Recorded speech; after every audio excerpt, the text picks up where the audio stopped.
Welcome to The Explainer. We're going to take a really calm, clear look today at something pretty fundamental. How some of the most common substances out there completely alter our brain's chemistry. We're talking about how they change the way we feel, the way we think, and even how we perceive reality itself. You see, every single one of these tells a story. And it's always the same story, really. A story about a rise, a fall, and a cost. We're going to unpack that cycle, that initial promise that each substance seems to offer, the inevitable consequence that always follows, and then the ultimate chemical price that our brain is forced to pay. So here's how we're going to break it down. We'll look at the uppers, the stimulants, then we'll cover the downers or depressants, and finally we'll get into the mind benders. After we've looked at all three, we're going to pull back and see what the common thread, the big lesson, really is. All right, let's get right into it with our first category, the uppers, the stimulants. These are the chemicals that basically speed up your brain and your nervous system. And we're going to start with, probably the most common stimulant on the entire planet, something billions of us use to power through the morning. I'm talking, of course, about caffeine. And this is how it works. That morning coffee, it's not actually giving you energy. What it's doing is it's blocking a chemical in your brain called adenosine. See, adenosine is what tells your brain it's tired. Caffeine just puts a roadblock in front of that signal. It's not creating energy, it's just hiding your exhaustion for a little while. And right there, you see the classic cycle, right? You get that peak, you feel focused, energized, motivated, but that focus, it's alone. And it gets paid back later when all that blocked adenosine comes flooding back in. That's the crash. That's the irritability, the fatigue. And over time, your brain gets used to this. That feeling of, oh, I need my coffee to function. That's basically withdrawal that we've just accepted as part of our daily culture. Okay, so let's scale that up. Way up. Let's look at a much, much more powerful stimulant, cocaine. The mechanism is kind of similar, but it's far more extreme. Instead of just blocking the tired signal, cocaine absolutely floods the brain with dopamine. That's the pleasure chemical. And then it blocks the brain from cleaning it up. The result is this incredibly intense rush of euphoria. So the peak is just unbelievable. Euphoria, intense confidence, you feel untouchable. But that high is like a flash flood. It's intense, it's overwhelming, but it's gone in a flash. And the crash that follows is just as severe. We're talking severe anxiety, a massive mood drop, and this intense, overwhelming craving. And here's the really dangerous part. The brain learns this lesson instantly. It rewires itself to believe that that feeling is the only true joy, and that it's impossible to feel that way without the drug. All right, let's shift gears completely. We've talked about speeding things up. Now, let's talk about slowing things down with the second category, the downers or depressants. These are chemicals that slow down your brain and your entire nervous system. And we'll start with the most common one, alcohol. Now, here's something really important to get. That initial feeling you get from a drink, that feeling of relaxation, of loosening up, that's not a stimulant effect. It's actually the very first sign that the communication between your brain cells is starting to slow down. It's literally the beginning of the depressant effect. So the peak feels great, right? Warmth, relaxation, social confidence.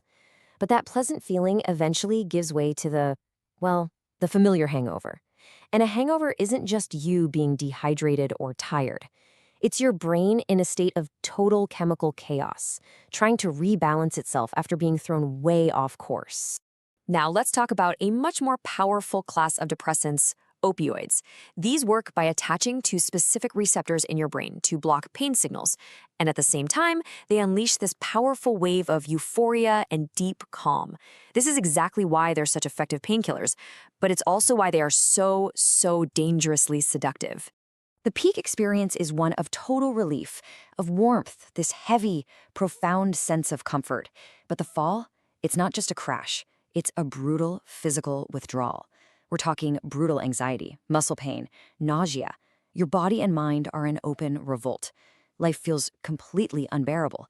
And what's happening here is that the drug has taught your brain's most basic survival system a terrible new lesson, that you need this drug to survive, just like you need air to breathe. Okay, for our last category, we're moving beyond speeding up or slowing down. Now we're talking about the mind benders. These are chemicals that don't just change your energy levels, they fundamentally alter your perception, your mood, your thoughts, basically the very nature of reality as you experience it. Let's start with cannabis. The main psychoactive chemical, THC, works in a really interesting way. It actually binds to receptors that are already in your brain, cannabinoid receptors. These are part of a system that helps regulate your mood and perception. So what THC does is it hijacks this natural system and just cranks the dial way, way up, causing this gentle distortion of reality. So during the peak, time might seem to slow down. Your senses get heightened. Everything just feels softer. But then comes the come down. Your thoughts start to slow, a deep tiredness sets in, and this kind of mental fog can just linger for a while. That's the trade-off, right? The dreamy, heightened reality is paid for with a period of dulled clarity. But now, let's look at a classic hallucinogen, LSD. This is a whole other level. It binds to your serotonin receptors, and in doing so, it completely rewires how your brain processes reality itself. I mean, it can even cause the user's sense of self to dissolve. We're not just tweaking the system anymore. This is like rewriting the entire operating code. The world doesn't just feel different, it fundamentally is different for a time. And at the peak, reality can feel like it's breathing. Time can lose all meaning, the boundaries between you and everything else just blur. The come down is usually a slow, gentle return to reality. You might feel calm, or you might feel completely emotionally drained. But the real key here is just how unpredictable it all is.